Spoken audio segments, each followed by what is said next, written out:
Hi guys, welcome to this video. In this video I'm going to have a look at Dino Cattaneo's F-14 Tomcat. It is a freeware aircraft, although I strongly suggest if you go and get it from his website, then I do suggest that it's worth donating, and I will explain why. I promised to make this video some time ago because I did a review of his T-45 Goshawk, which I have to say I'm absolutely smitten with. It's a glorious, glorious aircraft.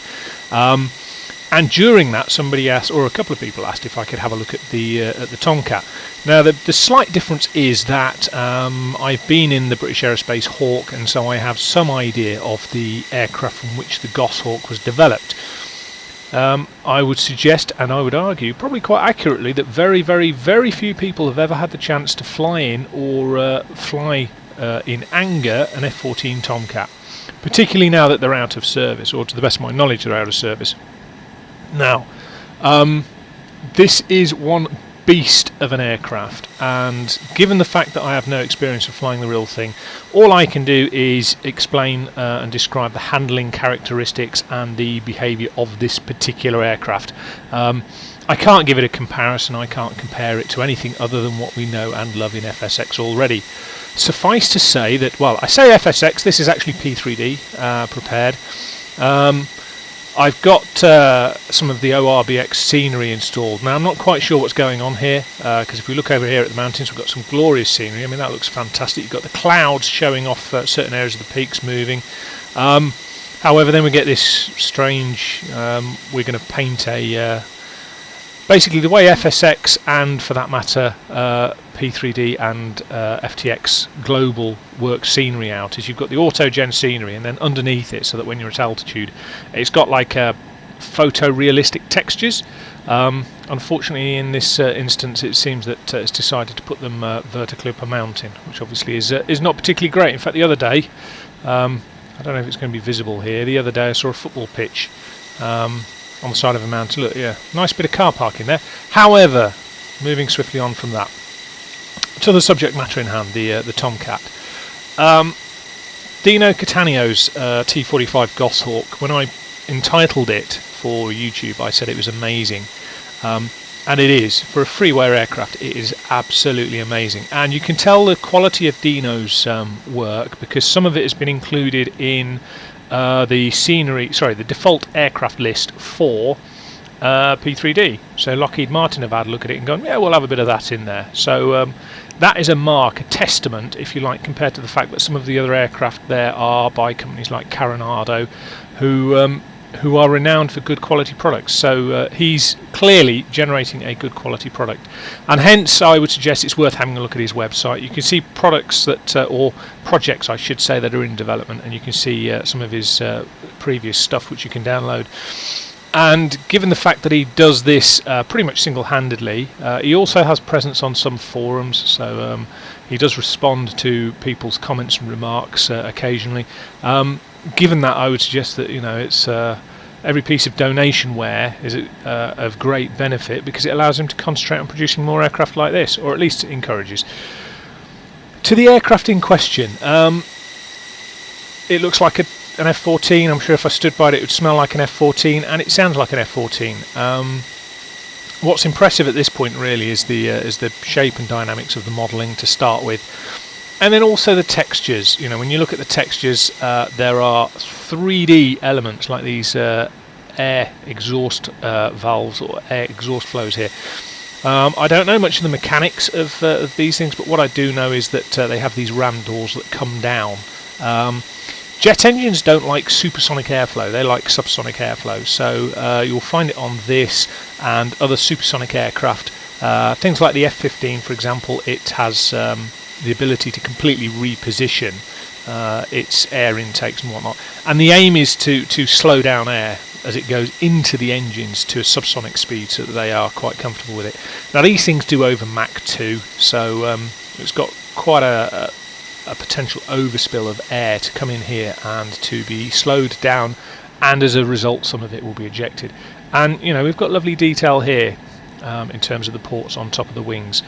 So you've got the strakes which go over the top, you know, no real detail has been left unturned here. You've got so much detail.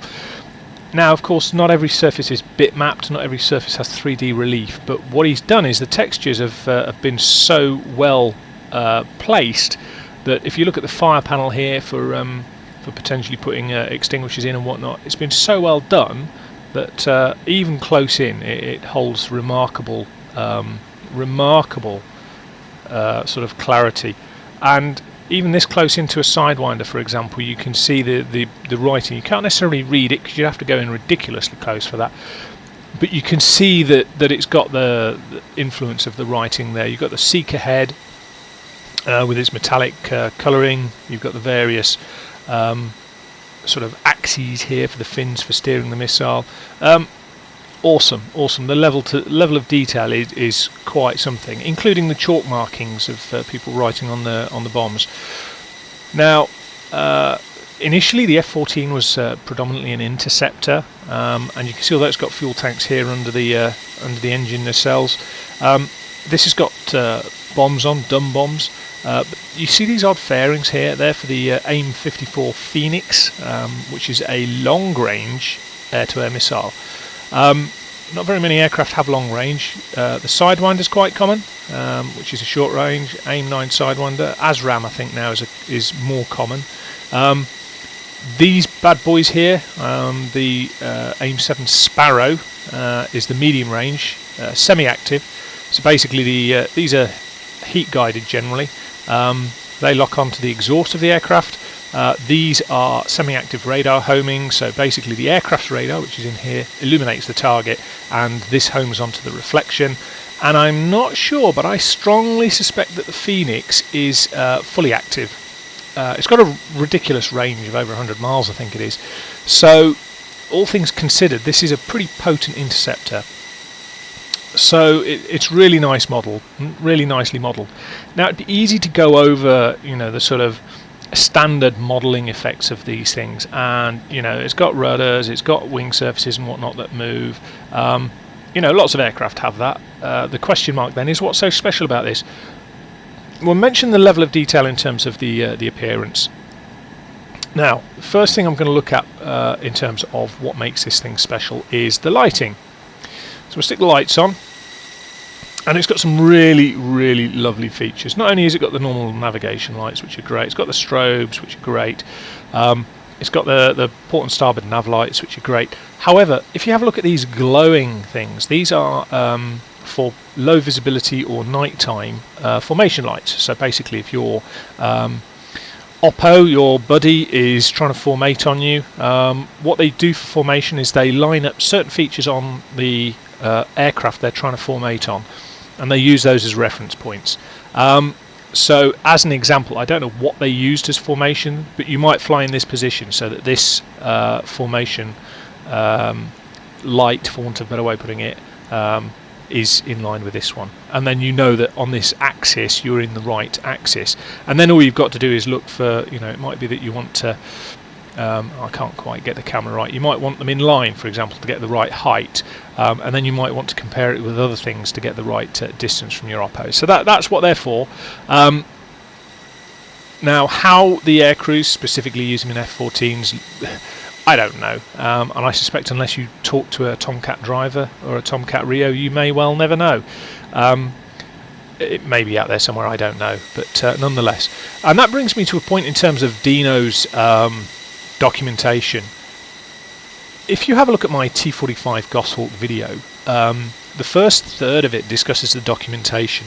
Now, I'm not going to repeat myself with that, because the documentation is incredibly detailed, and I cannot emphasize this enough. It comes in the same sort of format as military manuals. Military aviation manuals of this era were generally black and white, didn't have any colour, incredibly detailed but incredibly succinct. Literally, it would have data thrown at you which you were expected to learn, expected to know pretty much off by heart. And you know, a lot of checklists in things like this were from memory, including the pre-start checklist, everything pretty much was in memory to start with, and then after that, subsequent to that, you would have challenge and response. So the RIO or the navigator in UK aircraft would read from a checklist, and the pilot would respond, and that's just for things where it's doubly important. So pre-landing checks, that kind of thing. I don't know what the American systems are in terms of how they organise it, but certainly in the UK that's how it was done with challenge and response in multi-crew aircraft for critical phases of flight. Obviously in single crew they just get on with it. Now, control surfaces, animation of the rudders are fairly straightforward. Left pedal goes left, right pedal goes right, not a problem there. The animations beyond that are just amazing. They're immense. Now, these bits here, obviously when you go through your Cessna and even your 737, you've got ailerons on the wings for roll left and right, and you've got elevators at the back which are separate for up and down, for pitch, and then you've got rudders for your left and right. In jets such as this, you'll see it in this aircraft like the Tornado. You won't see it in Hawks, but you'll see it in some of the larger aircraft. Because of the nature of the flight, if you see the size of this thing, this flying control surface, it's called an elevon. And the reason it's an elevon is it works in the traditional sense as an elevator, but it also works differentially for roll. Now you also see the spoilers come up to destroy lift on the wing. So if I want to bank right, I move my stick to the right. The elevators, elevons I should say, this one increases angle of attack, so wants to roll the aircraft that way. That one decreases angle of attack, wants to roll the aircraft that way. And finally, this set of spoilers here destroys the wing lift on that side, so the wing wants to drop away. And then you've got a disproportionate amount of lift. So there's more lift on this wing, less lift on this wing, and the aircraft rolls. Now, it does provide, in most cases, a very sprightly roll rate. And I remember reading an article years ago about the Tornado in particular as another swing wing aircraft having a very, very good rate of roll. Obviously, in terms of a air-to-air situation, well, for that matter, low-flying ground, air-to-ground, it's a very useful asset to have. But this thing is a beast. This is a big, big aircraft. It's 30 odd tons, something like that. When it lands on a carrier, it's coming in at 140 knots, 130 to 140 knots, and it doesn't have to make a massive whack on the deck. So these things are incredibly robust. And this is the next thing that I'm looking at really, is the undercarriage. The undercarriage is very detailed. You can see it's even got weathering effects on the struts here. Now this would most likely, I haven't read too much in detail, but most likely a hydraulic actuator with an over-center link here, and this is what locks the undercarriage out. But look at that. I mean, that would hold 737s, let alone a Tomcat. And a Tomcat's 35 tons. I think it comes in at something like 50-something thousand pounds as its max landing weight, 54,000, something like that. Don't quote me, but it's in the literature. And this is the key, is that Dino's literature has a massive amount of information about this thing in incredibly succinct detail. Now, there's some nice animations. You can see the animations as and when you're out and about. One of the key things is, if you ever watch the opening titles to Top Gun, you'll see it has a very different posture and attitude ready for takeoff from a carrier catapult launch. Bearing in mind, in the sake of dozens of meters, these things are catapulted to 120, 130 knots along the deck. This stuff has to be incredibly strong. So it's nice that they've included the animation for the lowering of the nose wheel and the attachment hook in terms of the shuttle, and it makes it that little bit more realistic. Now, I'm doing this in P3D because I haven't got FSX acceleration. I've got SP1 and SP2, but not acceleration, which means I can't do carrier deck ops in FSX. I can in this. So I'm going to do a separate video in which I look at trying to do, and I emphasise the fact, trying to do carrier deck landings in these things. I might do one for the T45 and one for this, we'll see. But the carrier deck operations in P3D with this are very, very good, and very, very challenging. I can't understate that at all. If you want a challenge in terms of flight sim, try doing some carrier deck landings in this bad boy. I mean, approaching a carrier that's 200-300 meters long, something like that, at 140 knots, and you're trying to hit a vertical gap, if you like, or a vertical position within 10 or 15 feet at 140 miles an hour on a moving target is quite awesome. Now, animations. Lots of aircraft have really nice animations. This is no exception.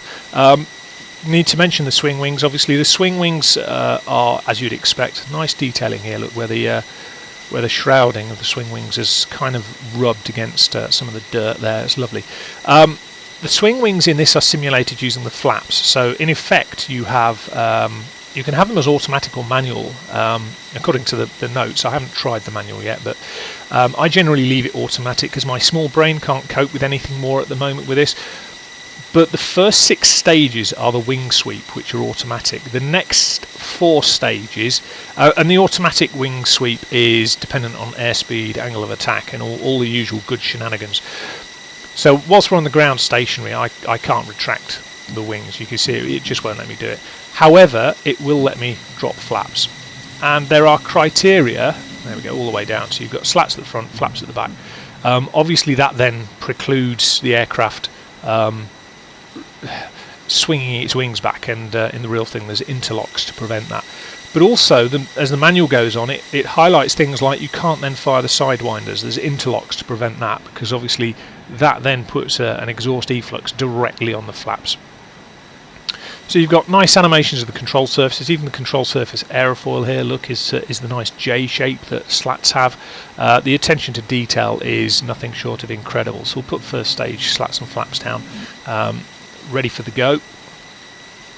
So the animations there are very good. The one that tickles me, and this is absolutely awesome, you'll see why, is the cockpit. And the cockpit, it's very easy to animate a cockpit going up and down in comparison to what's been animated here. I say very easy, I'm not an aircraft designer, but my gut instinct is that the straightforward technique is to just do the up and down with a hinge point. But if you watch, this actually replicates real life. Now I'll zoom in a little bit, and you'll see what the issue is, or what the key point here is. If you can see these little black hooks here, what the canopy does, because it's pressurized, it needs to have a secure locking mechanism, so the canopy comes down and then it slides forwards a couple of inches to engage these latches. And you'll see that it's perfectly animated. It comes down and then slides forwards a little bit. And what we'll do is we'll just go inside, and you can see the latches here. And you can see the canopy movement exactly the same inside as it is outside. So there you go, latches with the canopy moving backwards and forwards. Love the detailing, by the way, the wear in terms of the cockpit. We'll have a look in the cockpit in a moment. But yes, there's not much more to say in terms of animated moving parts. It is fantastic. Now, the next bit is the lighting. P3D, some people have had problems with it in terms of frame rates, others haven't. I tend not to. I mean, I've got this restricted to 30 frames per second whilst I'm using Fraps. Fraps does take about 5 or 6 frames a second off just running it in the background, because it uses the CPU resources as well. And obviously we know that P3D and FSX is CPU intensive. But look at the lighting effect on this canopy here. It's just gorgeous. It really is a beautiful effect. Let's turn the lights off. You can see the reflections in it. You can see them move around as we move our position. You can see the different sort of shading and effects. You can see the HUD, lovely. It's just, the whole thing is glorious. One of the things, I don't know if the lighting's going to show it, but if you've the adaptive lighting that's in P3D means that it does show it. The sun's obviously ever so slightly to this side, because you can see that's lighter than this is here. So it does benefit from P3D. I haven't checked it in FSX, but to be honest, with the benefits in P3D, I'm not really overly fussed about FSX. And then the final, if you like, special effect, I suppose is the best way of describing it, is the afterburner. So we've got the parking brakes on. It will still creep forwards with this. But you can hear the sound. The sound is positional. You probably heard it as I moved around the aircraft. It's got a delay in spool up, spool down time, which is critical, because jets have that. When they're idling, the initial movement of throttles takes a little bit of time for the engines to catch up with you, because you're just basically chucking fuel in. But once the engine speed picks up, the acceleration of the engines is much more significant. So what I'll do is I'll show you the delay. I'll say now when I'm moving the throttles, and you can hear the response. So now, you hear the delay? Right, that's military power. The bit I really like is this, that afterburner effect with the changing colour, and the segments is just glorious. And then when you look at the nozzles, the petals of the exhaust, they close as you go to military to increase the intensity of the thrust, and then open fully for the afterburners. Absolutely fantastic. Of course, you've got all the usual things like the tail hook animation and all that good stuff. So without further ado, let's get into the cockpit. This has had Dino Cattaneo's special touch applied to it in these two screens. I'll go, and the HUD for that matter, I'll go over them in a moment. There's a lot of stuff in here that's clickable, so the radios, the comms, and everything is clickable in here pretty much. There's a few bits and bobs which aren't. So for example, the stability for pitch, roll and yaw isn't clickable. The autopilot is. You've got things like the intercom system, you've got the radios which obviously you can set, so you can mess around with these, and it works both on the numbers and also on these little dials here. Obviously these things are animated, and the speed brakes, this little thing here, I've got it matched to an axis. I use the Thrustmaster Warthog, by the way. I find it's a really good system for this kind of thing. This apparently works. I've never tried it. You can arm the ejector seat, which goes to safe. We've got low fuel left and right. Your fuel gauges are here, so we've got about 50%. Was it 600 on each side? It'd be adequate for what we're doing. Cabin pressure, altitude here. Standby instruments with a rad-alt, climb, altimeter, and airspeed indicator. Is that? Looks like an airspeed indicator to me. Yeah, it's got Mach and speed. And here's your standby nav instruments, standby artificial horizon. Now this is an interesting instrument here. You can see it matches this thing here in terms of what it's on about. This is your angle of attack indexer. You've also got one here which is not lit because we're not on the ground, but basically what happens is when you fly an approach in this, you fly a particular angle of attack which is 15 units. Now that's not to be confused with the angle of attack in terms of degrees. It specifically states that in the documentation. It's 15 units angle of attack, because 14 to 15 degrees is the point at which an aerofoil would normally, it's the critical angle at which an aerofoil would normally stall, and you don't fly at that predominantly. However, if you are too fast and or your angle of attack is too low, you get the little red arrow which points up, and your speed marker, your total velocity vector, this one with the circle, is below this section. It's either at or below this section. When you're on the donut, which is a yellow ring in the middle, it means you're spot on. This line will be at 15 degrees, you'll have the donut here, and this little total velocity vector will be pretty much in line with the middle line. And then when you're too slow and your angle of attack is too high, you get a little green arrow here which points down, and your total velocity vector's at the top, and this line will be above 15 units. So you've got plenty of indication that all is not well. The HUD, by the way, is a nice HUD system. It's very clear, it's very easy, it's intelligible, it makes sense. You've got plenty of instrumentation to be messing around with. Now, where Dino Cattaneo's touch comes in is it's very simple to operate a lot of this stuff. So your HUD has got three modes. They're controlled down here, so you've got air to air, which at the moment obviously doesn't function because we're on the ground. We've got air to ground, which again doesn't function because we're on the ground, and we've got nav.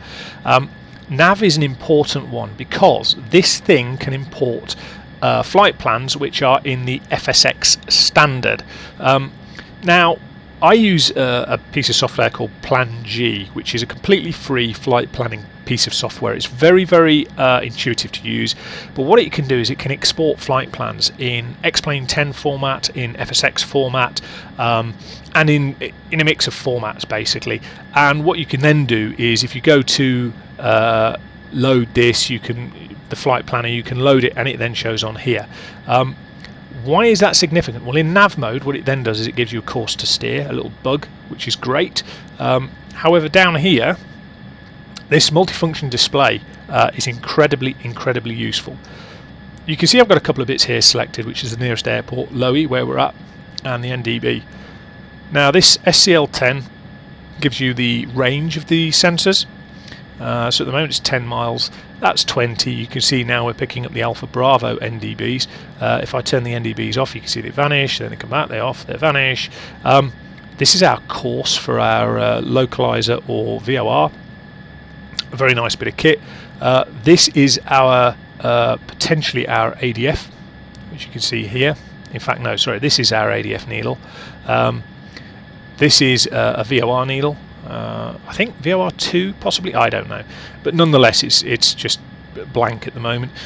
And then you've got all these controls, so if you click that, if you had a flight plan in, it would come up as a line and you just follow the line like a breadcrumb trail really.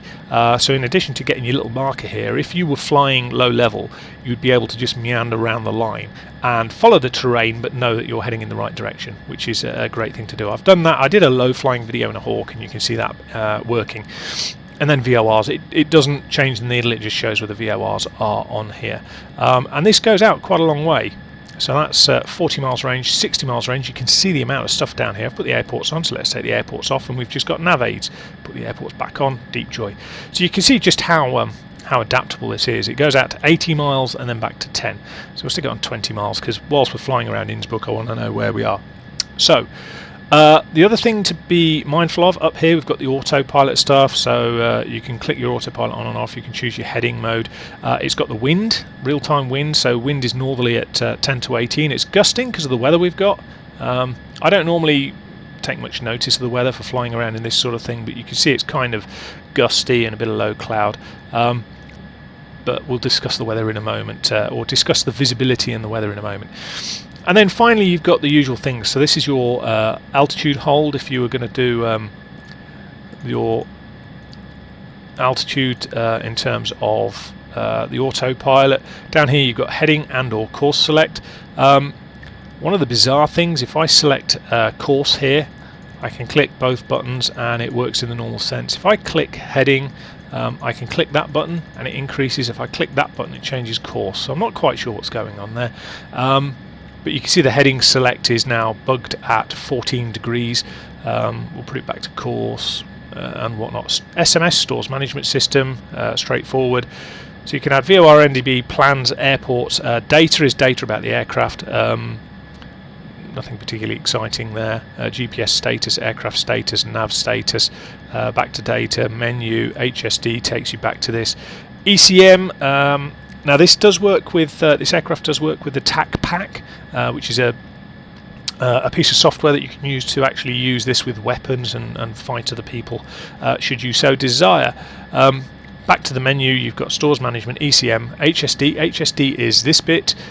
You can also relay your HUD onto it, so you've got redundancy should you have a problem with your HUD screen, and you know there's lots of bits here that you can VDI as this visual display here, so you've got a backup for that if you were instrument flying, for example.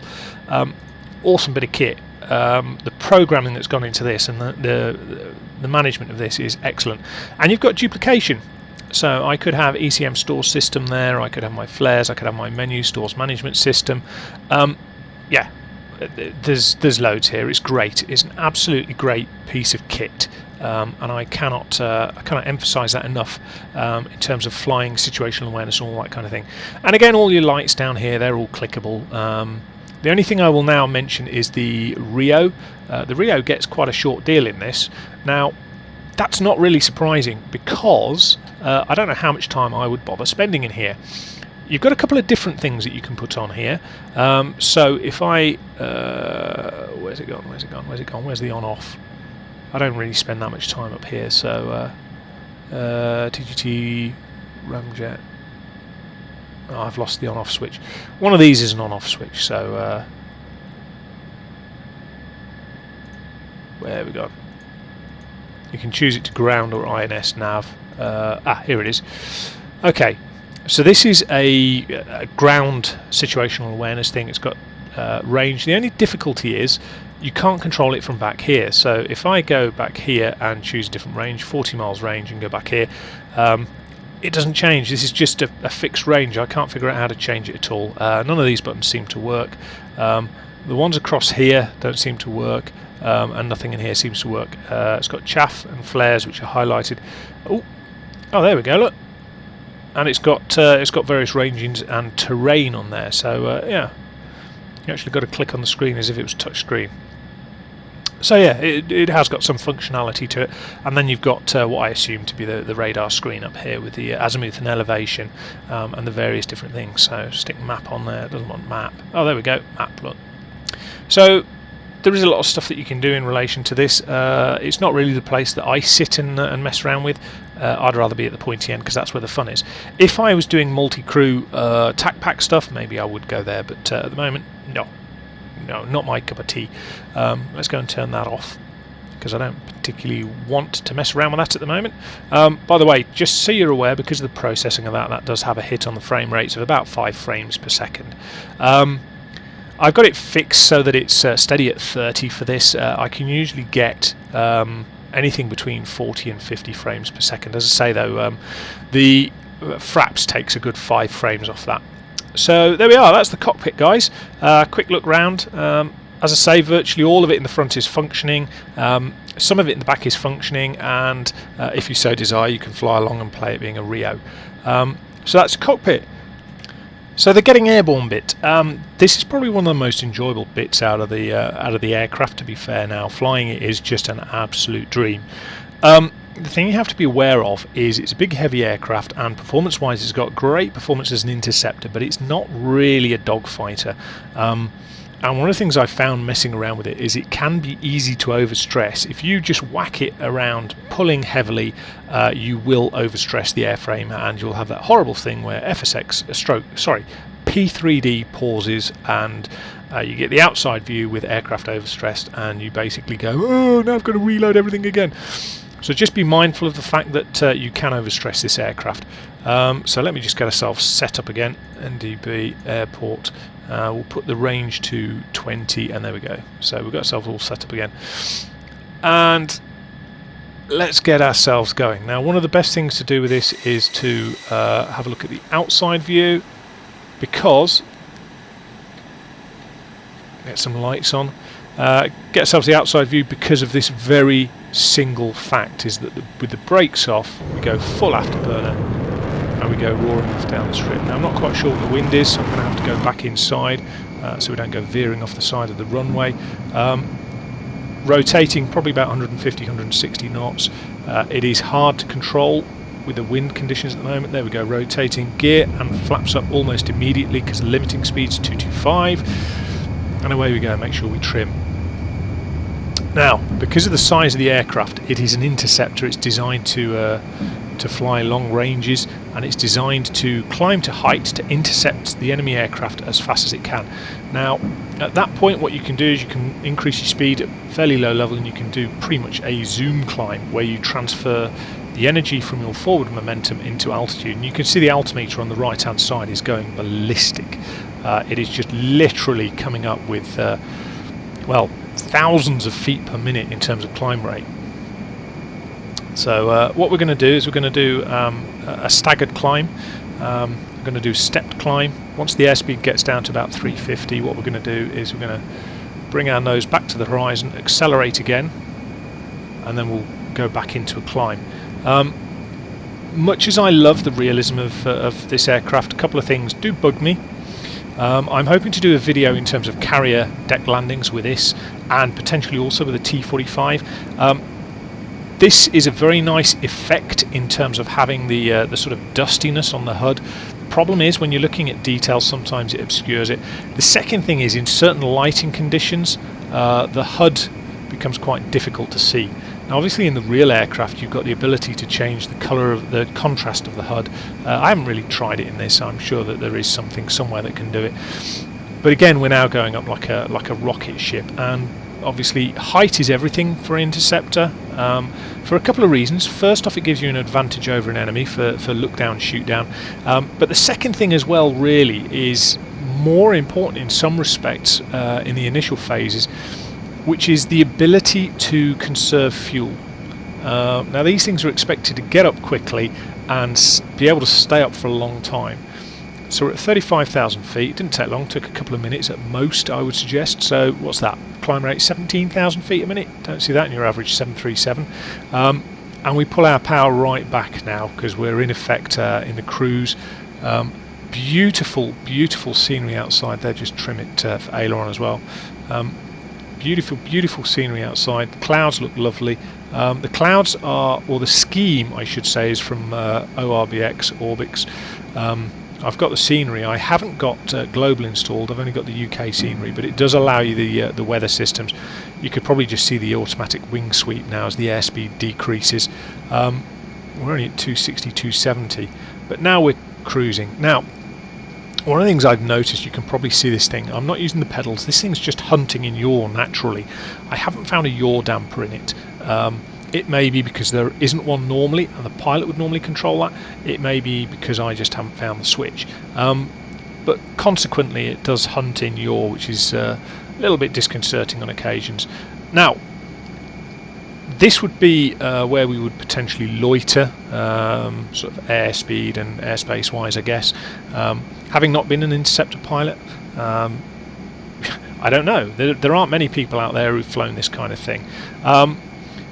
You do have some manoeuvrability at this airspeed, but what happens is it's a big heavy aircraft, and as a result it bleeds speed. So even in a 60-degree angle bank turn, maintaining altitude, you can notice that at full afterburner we don't lose, we don't gain any speed, and we don't, but more importantly, we don't lose any speed.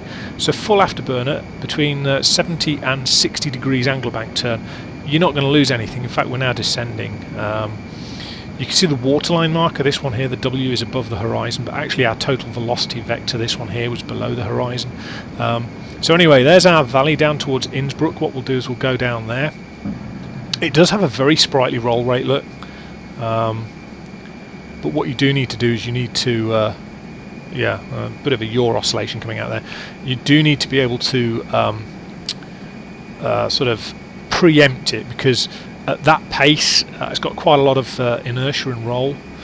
The other thing to be mindful of is it's quite easy to over-G this aircraft and overstress the airframe. So if we look down here, you've got a G meter in the HUD. At the moment it's 1.2 because we're increasing our attitude slightly. The G limitations are in the manual. It's got G limitations for with stores, without stores, wing forwards, wings back, carrier landings, negative G, various weights. It's got all sorts of stuff. This is a seriously detailed aircraft in terms of the simulation of the aircraft. Let's get the speed brakes out. We don't want to be going down too fast. One of the things I would point out, in fact I'll demonstrate it now whilst I think about it, is the stall characteristics. Now, I don't know what the stall characteristics of this aircraft are in real life, but I certainly don't think they're going to be as docile as they are in this. If they are, I'd be incredibly surprised. Lots of military fighter aircraft, they're built with a certain amount of dynamic instability. The reason for that is that if you have a particularly stable aircraft, if you imagine a stable aircraft, it's difficult to get it to turn and to respond quickly. So a lot of military aircraft, if you look at something like the Sea Harrier or the AV-8B, as the Americans would have it, you can see it's got anhedral. The wingtips are lower than the roots of the wings. That gives it some agility, it gives it some inherent instability. For a fighter or interceptor, I would expect a certain amount of instability, but you can see the speeds coming down. Now, as I'm trying to maintain a level flight path, you can also see the speeds coming down, but there's no particular wing drop. It's not doing anything scary. It's hunting around a bit in yaw, but I've got the speed brake out. I'm continually pulling back on the stick. You can see the waterline is coming up. We're nearly at 15 degrees nose up attitude. Now that's not the position where the airflow is, but we're now down to 116 knots and going down. And this thing is showing no signs of doing anything untoward. Now, if you look at the rate of climb, we're starting to fall very stone-like. But in terms of handling, you can see I've still got authority over the elevons at the back, and wings are fully forward, so you can still see the slat. I don't for a moment suggest that this is realistic. In fact, I'd be very surprised if this is realistic. I've had it down to about 70-80 knots before, and it just falls. We'll see how we get on with this. As I say, the throttles are at idle. We've got full slats out. We've got the wings folded forwards. You know, I think it's one of the few things that's disappointing about this. Now, the flip side to that is knowing what the aerodynamics are in terms of the real aircraft. We're down to 82 knots in this, and it's not going any slower, 81 knots. You can see it's starting to oscillate a little, but the stick's nearly all the way back. 25 degrees nose up at 77 knots, idle throttle. I would have expected this thing to be throwing itself out the sky right now. Look at that pitch angle. Yeah, it's one of the few things that is a disappointment. Right, here we go, 49 knots. And it's going, I'm not using the aileron, and it's going into a bit of a wallowing attitude. It's gaining speed quickly now. It's not really a stall though, it's a bit of a bizarre situation. So what we'll do is we'll go back towards the airfield. So that's a bit of a disappointment, but I think if you take it into the context of what we're looking at, the aircraft as a whole, the package, the documentation, right, it's behind us, what is it, about 250. If you take it as a package, let's do something like about a 4G turn. It's difficult to be critical of this. It is quite a phenomenal piece of... there we go, look. Let's see if this thing side slips. Never tried it before. It's not the kind of aircraft I would normally consider doing it on, a swing wing military fighter jet. It obviously will do the manoeuvre, but it's whether it has any great impact. Now we need to get our landing speed right down for this thing.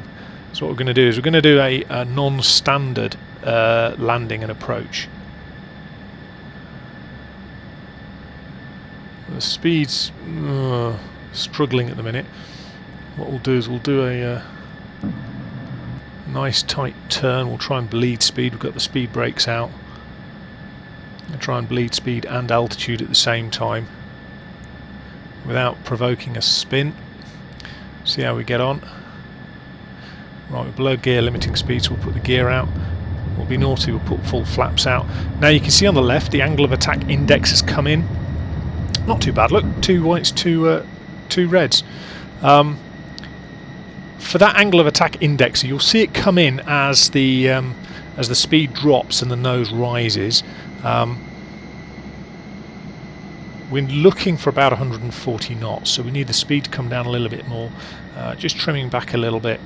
Still got 2 whites, 2 reds, so I'm still happy. You see the angle of attack index are coming in, so let's just arrest that with a little bit of throttle. Let's try and get ourselves back on the centerline. On the left, you can just see the red arrow saying that we are too flat. Now, one of the things to remember, this is a carrier aircraft. They do not flare on an aircraft carrier, so with that in mind, we're not going to flare. We're just going to plant it firmly on the deck and see what the undercarriage can do. So here we go, a little bit low, no flare. Cut the power. See the nose attitude hasn't changed? Nothing. Absolutely nothing. The aircraft can cope with that. There we go, guys. Dino Cattaneo's F-14. Without a shadow of a doubt, go out and get this aircraft. Download it. And it's donationware. I would argue that if you don't donate, then it's going to be very hard for him in future to produce such marvellous bits of kit.